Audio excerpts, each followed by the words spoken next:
গুৱাহাটী বিশ্ববিদ্যালয়ৰ উপাচাৰ্য ডক্টৰ ননীগোপাল মহন্ত ডাঙৰীয়াৰ পদত্যাগ আমি বিচাৰিছোঁ অসম জাতীয়তাবাদী যুৱ ছাত্ৰ পৰিষদ। এই কাৰণেই বিচাৰিছোঁ যে গুৱাহাটী বিশ্ববিদ্যালয় এখন ঐতিহ্যমণ্ডিত বিশ্ববিদ্যালয়।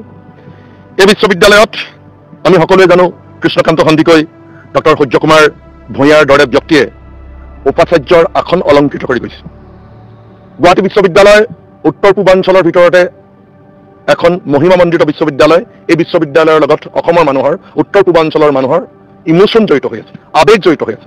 গতিকে এই বিশ্ববিদ্যালয়ৰ উপাচাৰ্যগৰাকীৰ বিৰুদ্ধে সামাজিক মাধ্যমতে হওক বা ৰাজহুৱাভাৱে কেতবোৰ অভিযোগ উত্থাপন হৈছে, সেই অভিযোগ চৰ্চা হৈছে। আপোনালোকে সকলোৱে দেখিছে যে জুবিন গাৰ্গ আমাৰ হাৰ্টথ্ৰ, তেখেতৰ মৃত্যুৰ সৈতে জড়িত যিগৰাকী ব্যক্তি শ্যামকানু মহন্ত, তেখেতৰ ভ্ৰামক ননীগোপাল মহন্ত ডাঙৰীয়া যিহেতু তেখেতৰ ককায়েক আৰু ভায়েকক ঠিকা কাম দিছিলে বুলিও অভিযোগ উত্থাপন হৈছে। এনেধৰণে কেইবাটাও অভিযোগ উত্থাপন হৈছে।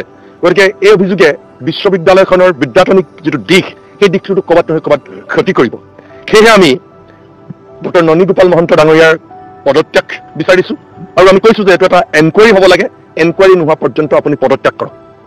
আপুনি পদত্যাগ কৰিব লাগে এই কাৰণেই নৈতিকতাৰ ওচৰত নতশিৰ হৈ ডক্টৰ ননীগোপাল মহন্ত ডাঙৰীয়াক আমি পদত্যাগ কৰিবৰ কাৰণে আহ্বান জনাইছোঁ, দাবী জনাইছোঁ।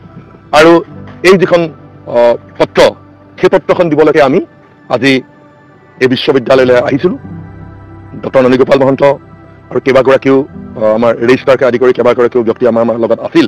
আমি কৈছোঁ যে এইটো এটা এনকুৱাৰী হ'ব লাগে আৰু এনকুৱাৰী শেষ নোহোৱা পৰ্যন্ত আপুনি ভিচিৰ দায়িত্বৰ পৰা অব্যাহতি ল'ব লাগে, পদত্যাগ কৰিব লাগে।